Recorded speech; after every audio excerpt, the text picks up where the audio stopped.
Welcome to The Pursuit of Health, the podcast on health policy for a free and modern society.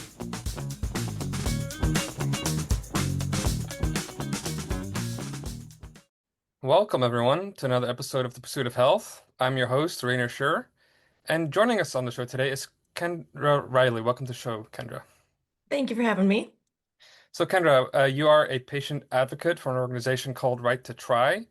You also work closely with the Goldwater Institute in Arizona, who Mhm. put us in touch with you. And we're having you on today to talk about new federal legislation called Right to Try to Individualized Treatment, also known as Right to Try 2.0. Mhm. But Yes. before we get into all of that, how about telling our audience a little bit about how you got involved into this issue, and then we could take it from there. Yeah, sure. So I am a mother to three girls, two of whom were diagnosed with a very rare genetic terminal illness in 2020.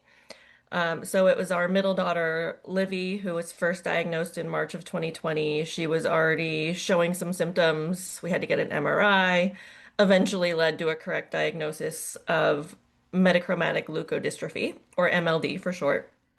A very aggressive disease.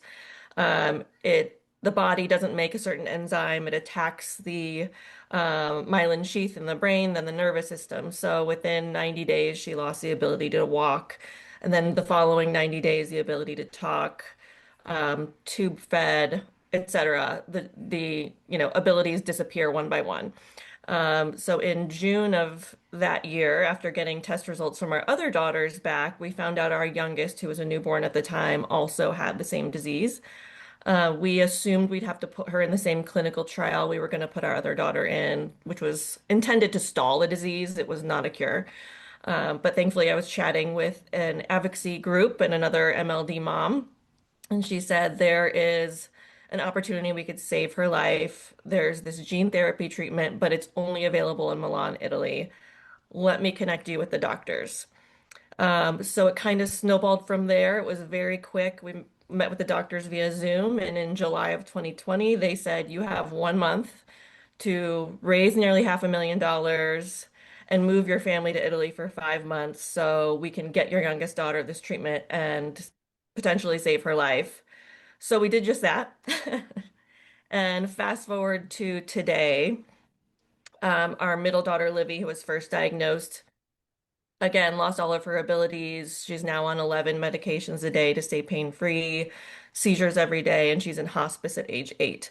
Whereas our youngest daughter, Kira, who was the 32nd child in the world to get this gene therapy treatment in Italy, she's now a happy, healthy 6-year-old with zero symptoms about to go into first grade. Right.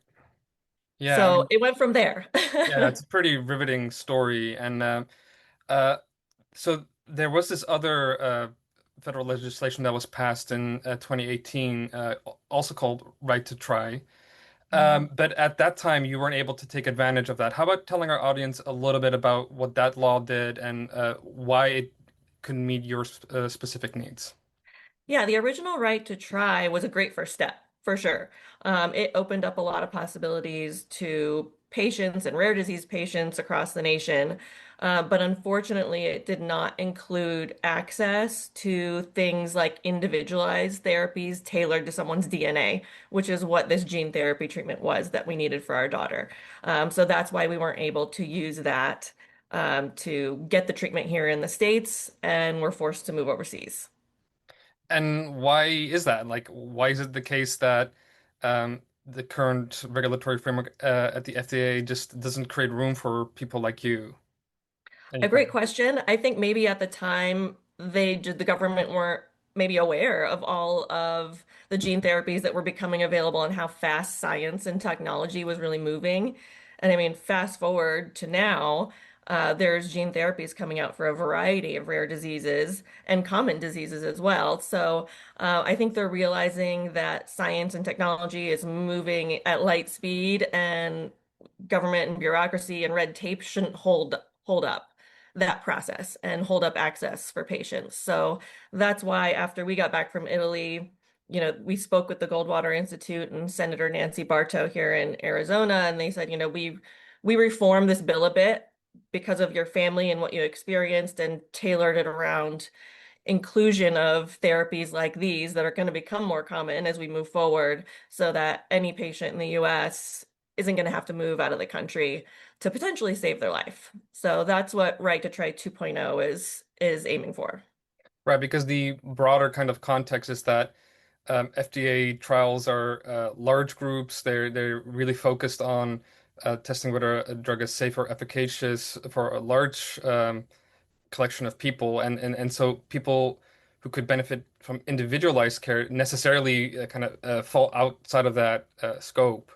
Right. But the Right to Try 2.0 bill isn't trying to radically change the FDA. It's if you think about it, a pretty small carve out that could have a pretty big impact on families such as yourself. So, how about explaining in a little bit more detail the kind of details of the bill and the kind of things that are incorporated into the bill to address certain concerns of safety and consent and being informed? Yeah, I mean, the bill really doesn't get too detailed in that regard, but the broader scope is that if there's a doctor willing and or a hospital and a facility willing and able to give you this treatment here in the US, you'll be able to get it. It doesn't get into insurance, it doesn't get into any of that. It's just this is purely you now have access and let's take the next steps from there. Right. And what kind of barriers are there currently facing this kind of bill? Like, what kind of arguments or reasons are there why you might have a reason to even advocate for it? I mean, like, if it is so clearly a good bill, you shouldn't have to do that. So, Right. And I have not heard many. So I've been sharing our family's story since 2021 when they came to me and we passed it in Arizona first, and it's now been passed in I think 18 states in total. So now now at Congress, but um usually it's unanimous on both sides that there's no question. This is a great reform of the bill and everyone should have access. The only question I heard when sharing my family's story was, well, I don't know if we should pass this because is it really safe? Are these treatments safe? And how do the patients know they're safe? But it's in cases like ours, it's a team of doctors that have been doing this in Italy for well over a decade who can then tell the doctors in the US exactly how to do it. So I didn't think that argument stood up, but that was the only thing I heard. Otherwise, everyone on both sides is saying yes to this. right, because probably at the time of the first Right to Try bill, there were concerns that, well, you're talking about people that are incredibly vulnerable. Uh, you want them to have informed consent. There might be issues of conflicts of interest where a drug company wants to push something onto market, and there are provisions in this bill such that, for example, the manufacturer can charge for the cost of treatment but not make a profit. Patients have to be offered conventional options first before deciding to go with the investigational treatment. Do you think that there's just also like a shift since the time of the first Right to Try bill about these kinds of questions about being free to try things even though they're not fully approved for efficacy? I think so, and I don't know if it's because the European Union, for example, has already gone through steps prior to the US doing it. They're a little bit more advanced than we are in that regard. So maybe they're starting to see it helps them, starting to see, countries like Germany and France or Italy moving in the next steps of where medicine is going and realizing how helpful it is to patients like our daughters. Right. So, I mean, I know that obviously this bill is focused on people that are either terminally ill or have debilitating diseases, but is it also your hope that this could be a step in a direction where the FDA will start to incorporate individualized approaches to healthcare for everyone? I hope so. I mean, I know the FDA has gone through some changes under the recent administration, so even approval processes are changing. I hope they're changing for the good because I mean, yes, it was a long and lengthy process to get anything FDA approved, and we did go through that process with our daughter's gene therapy treatment. It is now FDA approved here in the US. And the research and the scientists and the doctors and everyone the families that had to get behind it and share the whys of why it's so important, it was phenomenal. It was so much work. So I hope that that process is getting streamlined a little bit. And they're realizing we need to take steps in the right direction to make this process smoother and quicker to save more lives.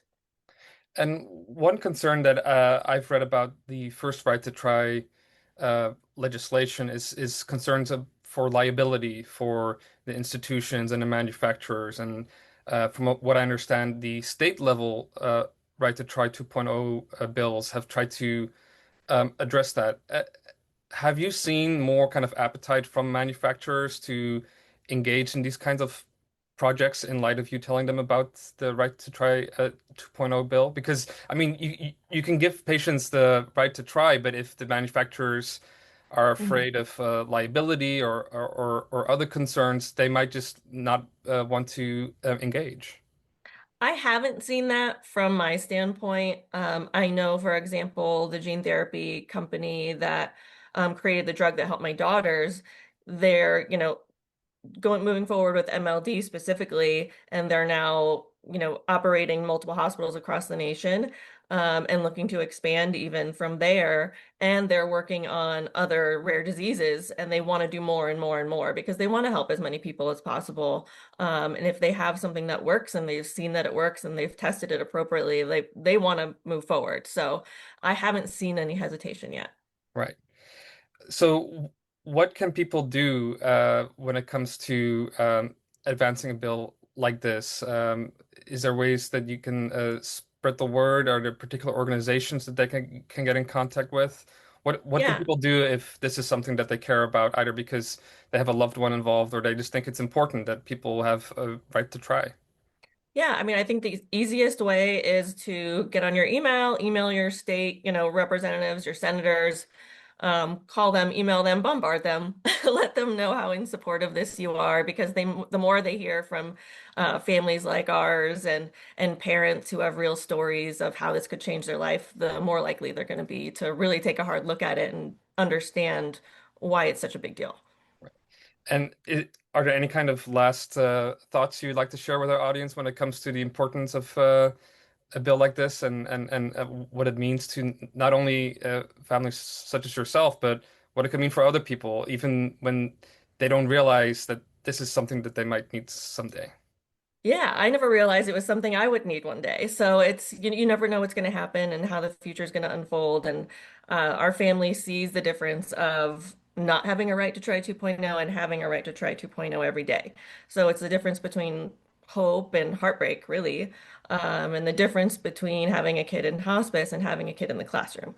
So I think it's a really important move, a really important step in the right direction as medicine continues to advance and we're starting to be able to have more options for patients like my daughters. Right. It could literally be life-changing, and you Yes, won't know that you need it until you really do. exactly. So, Yes. thank you for coming on. It's great to share this story with our audience. I'm sure they've gotten a lot out of this, and we'll leave it at that. And I would like to thank our audience and you, Kendra, and until next time. Yeah, thanks for having me. To stay up to date, subscribe to our show from whatever podcast platform you're listening from. To support our show and the Center for Modern Health, you can make a tax-deductible donation at centerformodernhealth.org/support. Thank you for listening.